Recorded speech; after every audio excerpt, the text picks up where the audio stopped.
Greetings. I want to try to sneak something in real quick if I can, because of how important it is to really understand. There's so much confusion already right now about under the law and favor and grace, and the debates rage on, and I know it's important because I know deep down inside when we start seeing things and admitting that we never really were confident or knew what this meant or what it means. So everyone prideful, they just get angry and they think they know what it means and they run off with it. And if someone threatens what they believe, anger and fury and wrath and, vengeance from the heart. How dare you say what I believe is not true, which I don't even have confidence in, so we know we didn't have confidence either. But we nevertheless have to start learning what it means, because that's part of the healing. It's all one. He heals us by giving us understanding. And then when we understand, we do. And when we do, we're being healed more life. Under the law, Messiah under the law, he's the perfect example, but we're not supposed to be under the law, but he is. What is this confusion? So, and under grace, favor, and the difference between the two and what it is, and that this reality never existed before the only begotten Son at the time in the whole world. The reality didn't exist before, only the types of favor and types of under the law and types of under the favor. We have to understand that. And then the reality was available like never before. And now that's what matters. To be carnal and carnally minded is death, because they only can see and care about these outside things that are a shadow and darkness by itself without pointing to the light. This came, and now creation, it's leaving them behind. It's time to move on and grow up. So New Jerusalem, grow up, and everyone that's carnal was revealed and separated from him. It's prideful, self-righteous, and every sin under the sun is what we are when we're carnal. We're not, and breaking all the laws and commandments and everything, and if we break one, we break them all. Big time sinners, everyone condemned, all sinned and all died. But we need the spiritual meaning of this death. And the apostle goes on about it, saying, the sin, the law said it is, and it came and it said I'm a sinner, and we sinned, and then I died. We died. And the law itself is a law, and it just condemns us. And if we break one, we could see how big it is. We break them all because the one that said keep this also said this one, meaning they're all important. How important each one is doesn't matter right now. All of them are important. To break one is to break them all. So this is condemnation. Those under the law right now that teach that, it's condemnation and death. Those that talk about his favor and say we can't be under the law, slavery and death, they mix in some truth words, but they do not have the true meaning or intention. They say that we're not under the law, meaning the commandments and laws are gone. Nope. It's because they can't teach truth. They could mix some true words to suck people in and say, yeah, we're not Pharisees. They are.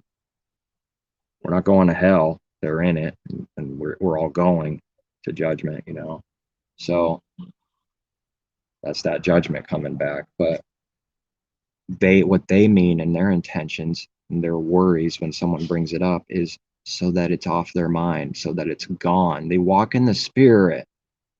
That's what they say why do they do that? To try to get away of anything that's true or righteous that we're supposed to be doing. Because at the end of the day, his people do need to do that, but we know who's doing the works. They say that. So we got the Gentile church saying one thing, sounds good, draws all those people in that hate our creator, and carnal Jews over there doing another draws these things that look like this, that exposes the Gentiles, but they hate the creator too. One is condemned under the law, that's what they feed people, do all these things, command them to do, the laws, and expose something false on the surface about the Gentiles, and the Gentiles expose something false on the surface about the carnal Jews. But these are only words on the outside. It's a massive confusion and delusion. One devil casting another devil, and they're devils, all of them, and it's confusion and delusion. Only talking about doctrine and words on the outside, no understanding inside.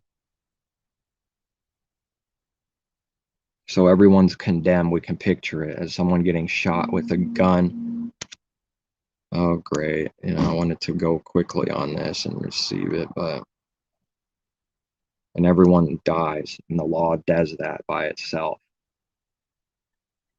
But if we keep it, because the law is for sinners, for the unrighteous, we learn that there's none righteous. That's what that means.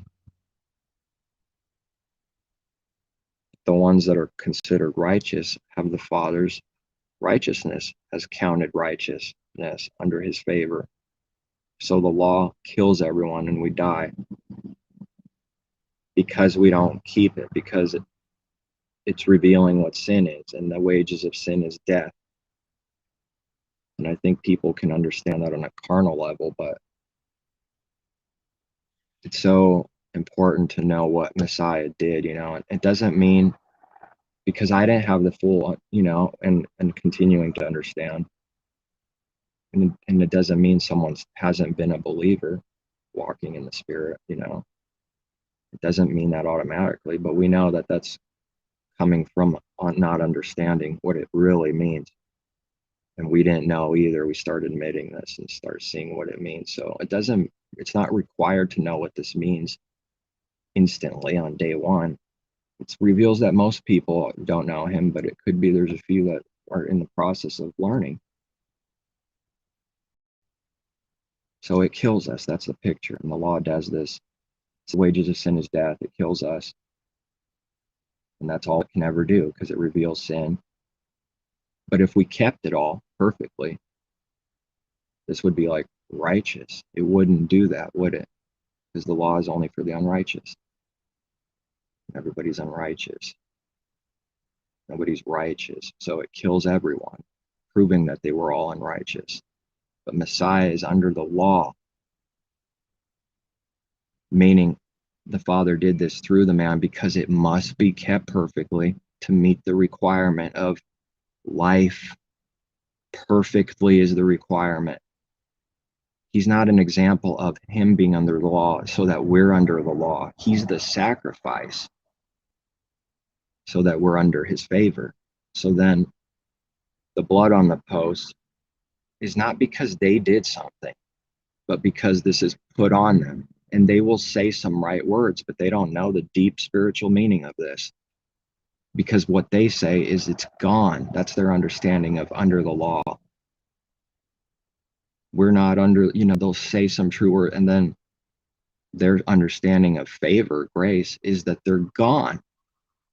That's why they teach that, not see that intention's evil, to do away with everything our Creator loves, that we need to love.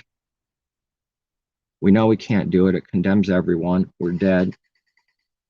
So then Messiah, who does the works? The Father did the works. It wasn't self-righteousness. But it stands that it needs to be done in order not to be condemned as death. He did that. The Father did it through Messiah. This is the great work and miracle. And used him as a sacrifice. And when that blood hits someone, it's covered. Because he sees, like they say, he sees Jesus. He sees the Messiah. But they don't say that with right intentions. It's so that we continue to do these things and grow and learn and keep the commandments and laws in our heart, So that's that blood. There's an enigma, there's a confusion and blinding. And he's that sacrificial lamb that had to keep the law because the Father did the works through him to do it. And now the righteous requirement of the law was met so that there's no death. His blood sacrifice that the Father did through Messiah, it all goes back to the Creator. That life that he did, because the Father did the works, but he did it though, it's true. And now that requirement of life is met, meaning if we keep it, there is no condemnation. It's blessings in life. His sacrifice is his blood. What it represents is put on his people. And that's what's seen and not the inability to keep the law. The sacrifice is because of the inability to keep the law. This is showing our Father's love for all humanity. Because he didn't die for 5 people. But those that die now are growing and learning this, but this is for all creation. It's done, it's finished. They get confused and they teach evil things when they say all things are fulfilled. They say that with evil intentions to destroy and take away the hope of people, destroy them. We say it's been finished, understanding that it's always working throughout time until it's actually finished. But it is finished. Father did it before the creation existed. He did the works from the beginning. The end was declared from the beginning. It stands, but now it needs to stand. See, it is and yet it's not. The beast is and yet it's not, and that it is and is to come and be destroyed in everyone. And now that blood he sees when we believe in Messiah, that's what's counted, is put on us. That's the Father's righteousness covering us through Messiah and what he did. And the whole purpose is so that we admit we can't keep it. That's why he did this. Those that start saying and teaching to keep the law like this, carnally, Jews commanding, destroy the whole entire gospel and all his word and the Messiah. Not actually, but they do that to other people because they already are destroyed like that. It's a vicious hatred for what Messiah did. They're bypassing another way. The whole purpose of the Father doing the works in the man, Messiah, just like us, so that he could die. That means we have to die. But he died so that his sacrifice is on us because we can't keep it. And that's what's counted for righteousness. And we're covered with animal skins, sacrifice, Adam and Eve.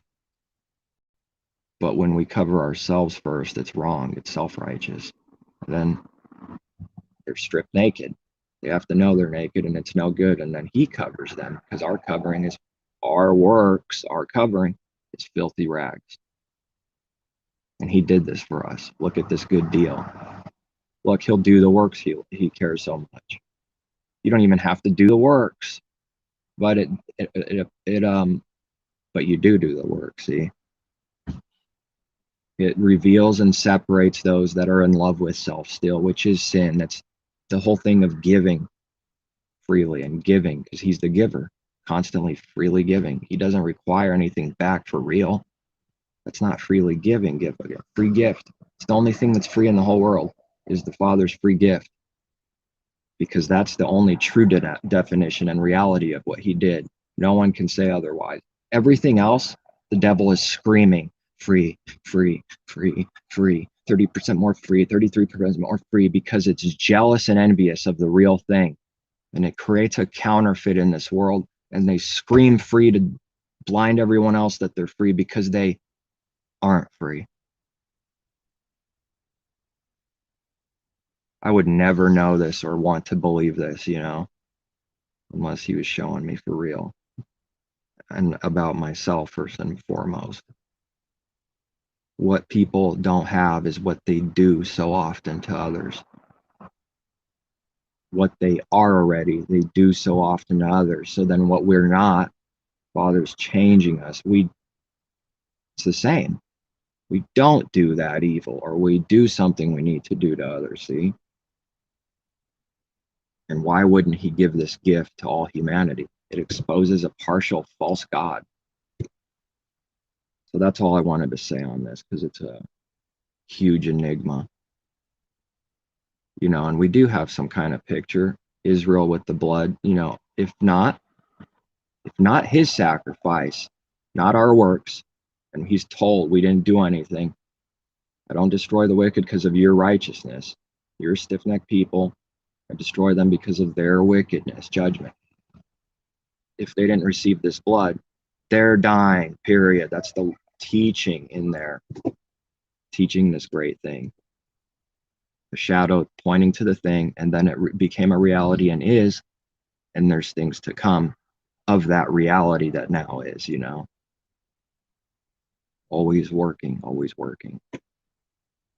Creation's working. He's working the creation until it has a goal. But it's done. The works were done from the beginning. We could say that.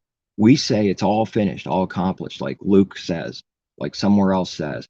Messiah said it's finished. It's all done. All the things are fulfilled. The scripture's fulfilled. Yes, the actual work is done, but the reality needs to come. It is done. To say it's not done is a lie. They say it's finished with the intent to say it's finished, literally what needs to come. That's evil. That's real evil, because that destroys everything that is now and to come for the person receiving and eating that. They must understand this precept, if you will, of done yet it's not done. Messiah was slain before the foundation of the world. How is that true literally? It wasn't, but it was true for our Creator and what he did, because it's as good as done, spiritually, if you will. But the reality took a long time just for Messiah to actually die and be resurrected. So now all these things that he fulfilled, it's in his time and order. It takes a while till it catches up. That's how simple it is.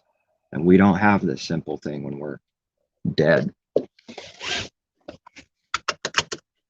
Now, when they say that, you'll see the evil that they do, and people who see this already. When they teach doctrine, we go, why do they teach it? And that's what we want to know.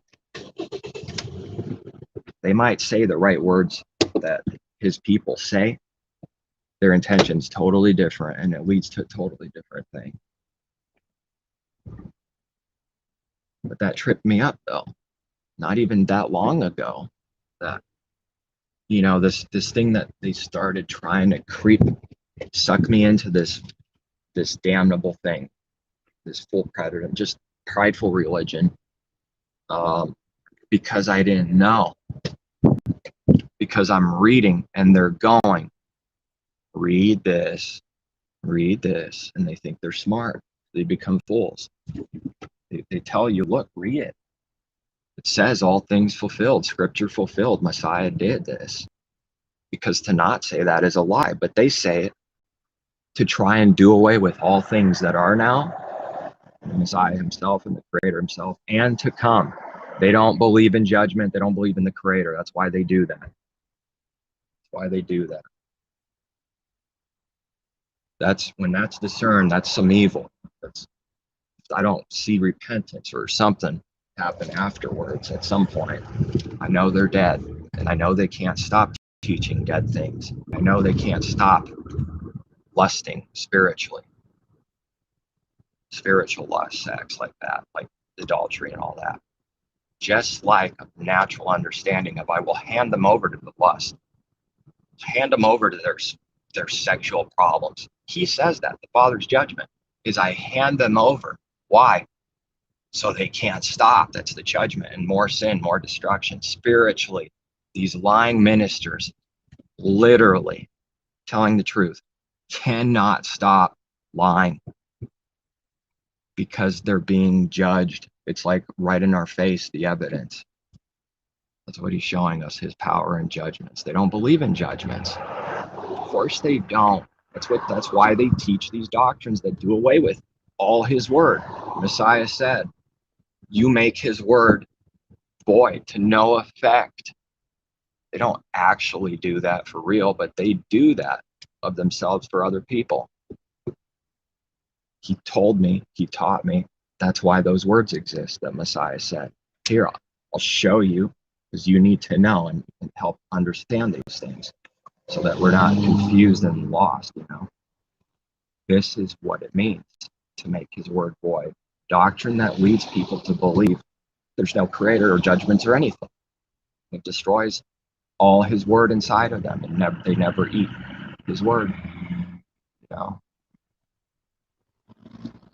and the more he shows me like this, the more enemies are going to come attack me and others too, because it's exposing everyone as liars, and it's going to make me look like a mad, prideful, crazy man. You know, and that's not the intention, but they'll say so. For those that are seeing and believing, this is for them, and it's amazing. It's amazing that the world is blind to see his power. One of the ways to do it is to make everyone blind and hate us and all that, and then give a few people mercy now, early, first fruits. And then time passes and some other fruit comes in later, but and that shows us his power, his mercy, his judgments that people don't believe in, you know. So that's what they say some words, but they don't say it with the true meaning, you know, on his blood covering us. You could see that. We know that that never was the intention to say that. That's why they'll proceed to say he kept the law so we don't have to. He kept it so we do, so we have the ability to die, meet the righteous requirement, and that sacrifice life is applied to us. That's what sacrifice is, selfless. And that life is given us, giving us a favor, even though we don't keep everything at once the way we need to. And yet when we actually keep things, he's blessing us and not condemning us, you know, and then judging us when we screw up. This is no more condemnation for those in. That means something. Well, Carl's doing a Sharpie today. I got